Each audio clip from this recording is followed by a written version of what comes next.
শরীয়ত কেন পুরুষকে বাধ্য করলো? শরীয়ত বলে তোরা পুরুষ, মা জাতি সম্মানী, মাকে সম্মান করতে শিখ। সে তোর সন্তানের মা হবে, তার নিজস্ব কোনো ইনকাম নাই, তার নিজের সম্মান রয়েছে,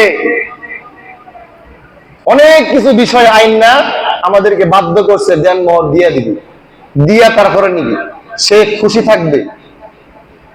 কিন্তু শরীয়ত এখানে একটা সিস্টেম রাখছে, দেন মোহর কত দিবে বাধ্য করে না, বলে তোমার ওয়াইফ যতটুকু দিলে খুশি অতটুকু দিলেই হবে। তো আপনাদের এদিকে মা বোন যারা রয়েছে তাদের চাহিদা অনেক বেশি, আমাদের এলাকার কম। যেমন আমি বিয়ে করছি 10,000 টাকা কাবিনে, আমাদের মুয়াজ্জিন সাহেব মনে হয় করে 30,000 টাকা, নাকি 10,000। আমাদের মুয়াজ্জিন সাহেব হুজুর বিয়ে করছে 10,000 টাকা কাবিনে, আলহামদুলিল্লাহ বলেন। 10,000 টাকা কাবিনে বিয়ে করছে, নগদ কাবিন দিয়ে বিয়ে করছে, আলহামদুলিল্লাহ। আজও পর্যন্ত কোনো অভিযোগ নাই। কিন্তু আপনারা 10,000 টাকা কাবিনে বিয়ে করতে পারবেন কিনা এটা আপনারা জানেন, আমি জানি না। 20 লাখ 20 লাখ টাকা কাবিন করে যদি 20 লাখ টাকা তার দিয়ে দেন, আমার কোনো অভিযোগ নেই, বুঝতে পারলাম। কিন্তু যদি কাবিন করার পরে তার টাকা সুদ করতে না পারেন, দুনিয়াতেও আপনি পেছে আছেন। বউ যদি কোনো কারণে সারণ লাগে তাহলে ওই টাকাটা দিয়ে দিতে হবে, ঠিক কিনা জুড়ে বলেন। এখন অনেক মানুষ মনে মনে ভাবতে পারে 10 লাখ 20 লাখ হোক, বাসরে থেকে ফাওয়াদের ব্যবসা এলাম, বাসরে থেকে ফাওয়াদের কি করলাম ব্যবসা এলাম।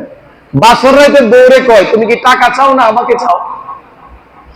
তখন নতুন বউ লজ্জায় বইয়া কয় না টাকা দিয়ে কি করবো, আপনি আমার জীবন, আপনি আমার মরণ, আপনি আমার সব। বাসর রাইতে বউ কিন্তু সাধারণ ক্ষমা ঘোষণা করছে, কিন্তু এই সাধারণ ক্ষমা কতটুকু পর্যন্ত যায়? যখনই মনোমালিন্যতা হয়, ডিভোর্সের কাজ চলে, তখন কি এই সাধারণ ক্ষমা থাকে? যেটা বলেন, আপনি যদি বলেন বাসরে তোমার কাছে মাপ চাইছিলাম, তুমি কইছো মাপ করে দিছি, এই মাপ থাকবে? কাজিয়ে মানবে, পুলিশ মানবে, হাইকোর্ট মানবে, এই স্ত্রীর বাপ মা মানবে? যদি না মানে তাহলে এই সাধারণ ক্ষমাও ক্ষমা নয়। সাধারণ ক্ষমাকে ক্ষমা ধরা যাবে না, বুঝাইতে পারলাম? তাহলে কিন্তু আপনি দুনিয়াতেও আটকা, পরকালেও আটকা। হুজুর, সমাজ ব্যবস্থা এই পর্যায়ে গেছে, ইনকাম থাক আর না থাক, বউয়ের কাবিন কিন্তু 10 লাখ বা 5 লাখ দিতেই হবে। এটা শরীয়ত বিরোধী কাজ, এটা সমাজ বিরোধী কাজ, ইসলাম বিরোধী কাজ। এই জন্য সমাজের মধ্যে নারীদের বিবাহ দেরিতে হয়, উপযুক্ত পুরুষ বিবাহ করতে চায় কিন্তু বিবাহ করতে পারে না, যার কারণে শয়তানের ধোঁকায় পড়ে জৈবিক চাহিদার কারণে, শরীরের উত্তেজনার কারণে সে বাধ্য হয়ে অন্যায় কাজে, অন্যায় পথে পা বাড়ায়, ঠিক কিনা জুড়ে বলেন। এই দায়ভার এই সমাজের প্রত্যেকটা বাবাকে নিতে হবে। আপনি পুরুষ, আপনার বাবা যিনি রয়েছেন তিনি আপনার সমস্ত পাপের দায়ভার নিবে। সকল বাবারা রেডি থাকেন, আপনার সন্তানরা যে পাপ করে সেই পাপের বোঝা আপনার কাঁধে আসবেই আসবে।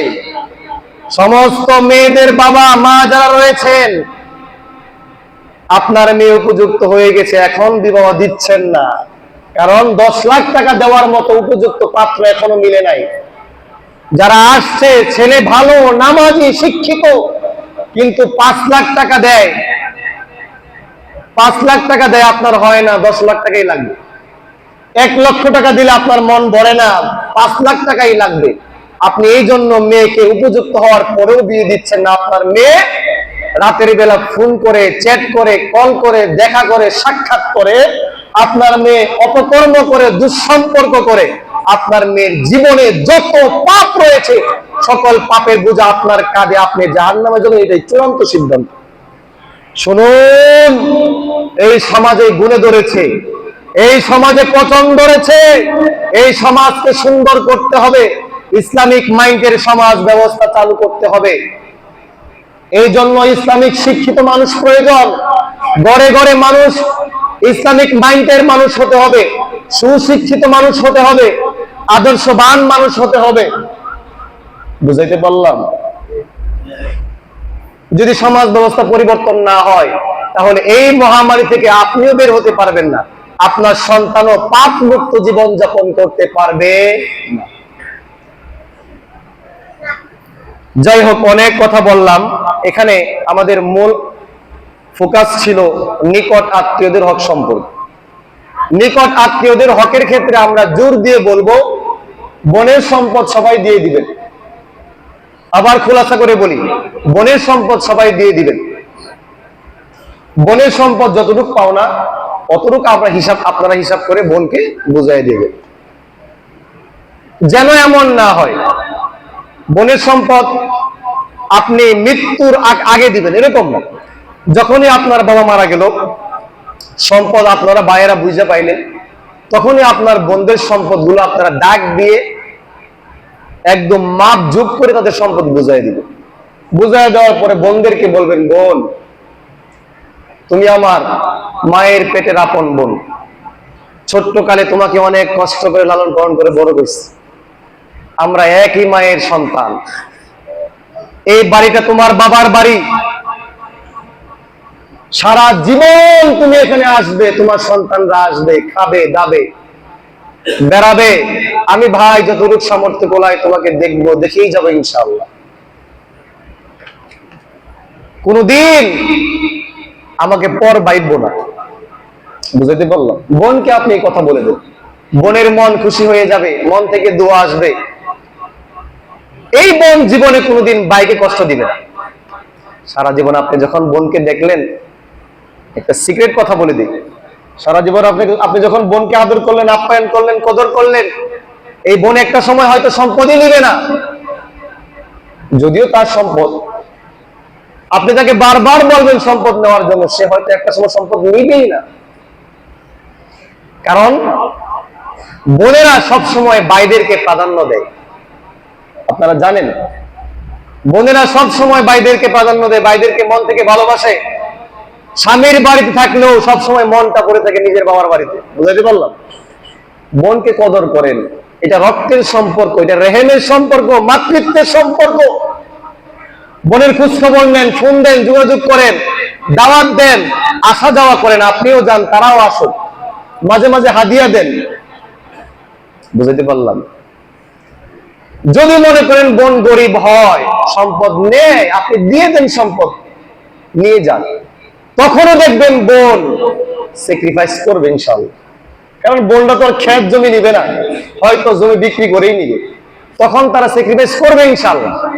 কিন্তু আপনি সম্পদ মনে করেন কোনো বোন দিল না, তার প্রয়োজন, সে পুরোটাই নিল, তারপরেও তো আপনি তার সঙ্গে সম্পর্ক নষ্ট করতে পারেন না। কারণ যদি দুইটা বোন না হয়ে দুইটা ভাই হতো, তাহলে তো আপনার সম্পদ আরো বেশি দিতে হতো, ঠিক না?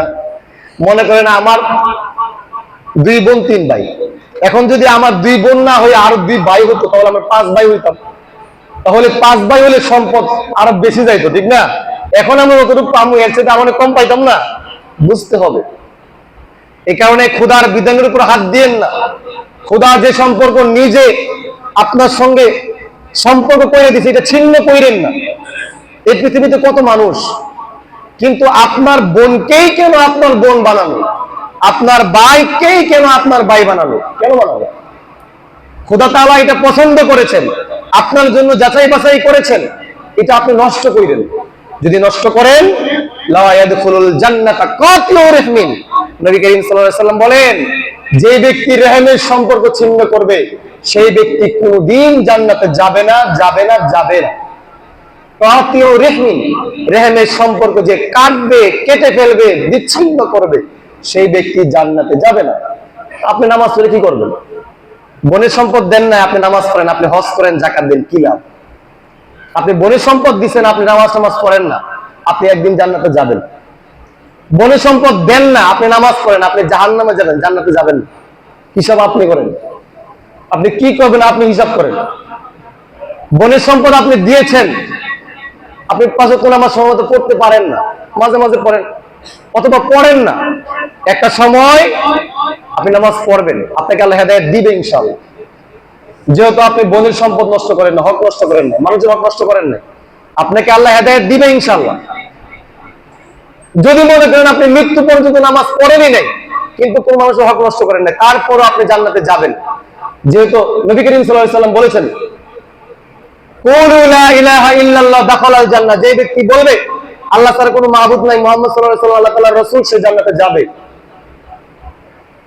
কিন্তু যে ব্যক্তি বনের সম্পদ মারবে, ভাইয়ের সম্পদ মারবে, প্রতিবেশীর হক নষ্ট করবে, মানুষের সম্পদ আত্মসাৎ করবে, নবী করিম সাল্লাল্লাহু আলাইহি ওয়াসাল্লাম তিনি তার জবানেই বলেন, লা ইয়াদখুলুল জান্নাতা কাতিউর রাহিম। যে ব্যক্তি বনের সম্পদ বা আত্মীয় স্বজনের সম্পর্ক নষ্ট করবে, হক নষ্ট করবে, তারা কোনদিন জান্নাতে যাবে না। একই নবীর দুইটা কথা। এই কারণে বলি ভাই, দুনিয়ার হায়াত বেশি দিন না, দুনিয়ার জীবন বেশি দিন নয়, খুবই সংকীর্ণ। এই জীবন নিয়ে এত বেশি আশা করার দরকার নাই। আপনার রিজিকে যা আছে, যে ভাত, যে পানি, যে খাবার আপনার রিজিকে আছে, এটা আপনি খাবেনই, আপনি না খেয়ে মরবেন না। বুঝতে পারলাম? এই কারণে বনের সম্পদ মাইরা আপনি খাইতে পারবেন না, এটা তারই। ভাইয়ের সম্পদ মেরে আপনি খাইতে পারবেন না। যেটা খাবেন এটা আপনারই ছিল, আপনার ভাগ্যে আসবেই একদিন না একদিন।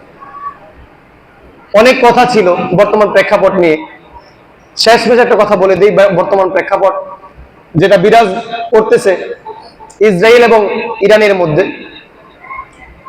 সামগ্রিক বিবেচনায় ইরান শিয়া হোক যাই হোক, তারা মুসলমান।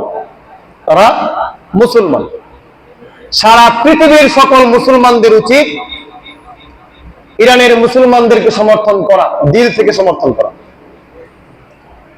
যে সমস্ত মুসলিম কান্ট্রি রয়েছে, প্রত্যেকটা মুসলিম কান্ট্রির অধিপতি, মালিক, প্রধানমন্ত্রী অর্থাৎ যারা রাষ্ট্রনায়ক রয়েছে, তাদের উচিত হলো রাষ্ট্রীয়ভাবে ইরানকে সমর্থন করা এবং সহযোগিতা করা। বুঝাতে পারলাম?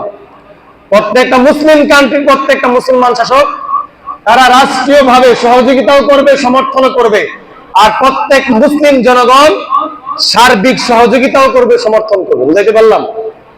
এখন যদি দেখেন ইরানের পাশে কেউ নাই, পাকিস্তান বলছিল আছে, পাকিস্তান নাই।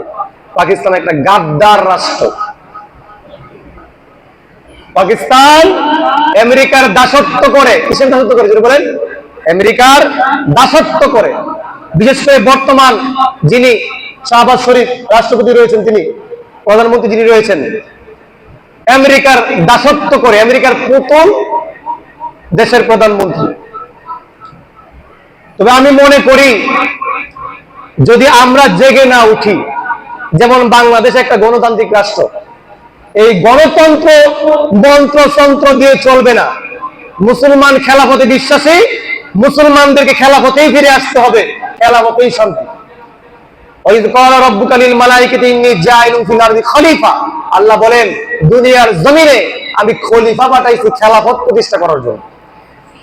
খলিফা ছিলেন কে? হযরত আদম আলাইহিস সালাম। এখান থেকে যুগে যুগে সকল নবীরাই খলিফা ছিলেন। সকল নবীদের পরে ইসলামিক শাসক যারা ছিলেন, সাহাবায়ে একরাম, এর পরের যুগে যারা ছিলেন, গত 200-250 বছর আগেও খেলাফত ছিল পৃথিবীতে। আমাদেরকে আবার খেলাফতে ফিরে যেতে হবে।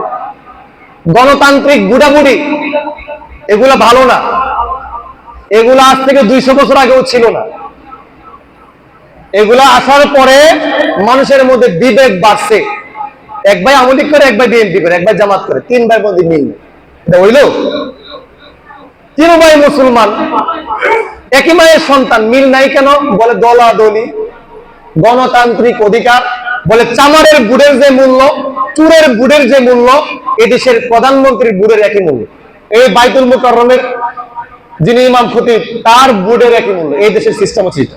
গণতন্ত্র মানে হচ্ছে যিনি সবচাইতে নিম্ন শ্রেণীর মানুষ, এই দেশের নাগরিক, চুর, চামার, সবচাইতে খারাপ, জঘন্য, সন্ত্রাসী মানুষটা ভোটের যে মূল্য, এই দেশের সবচাইতে সম্মানী ব্যক্তির ভোটের একই মূল্য। এটা হচ্ছে গণতান্ত্রিক সিস্টেম। খেলাফত সিস্টেম হচ্ছে কোন অশিক্ষিত, কোন খারাপ মানুষের মতামত গ্রহণযোগ্য নয়। প্রত্যেক জেলার গণ্যমান্য শিক্ষিত ধার্মিক ব্যক্তিদেরকে একত্রিত করা হবে। একত্রিত করে তাদের মতামতের উপর ভিত্তি করে রাষ্ট্র গঠন করা হবে, রাষ্ট্রীয় সরকার গঠন করা হবে। বুঝতে পারলাম?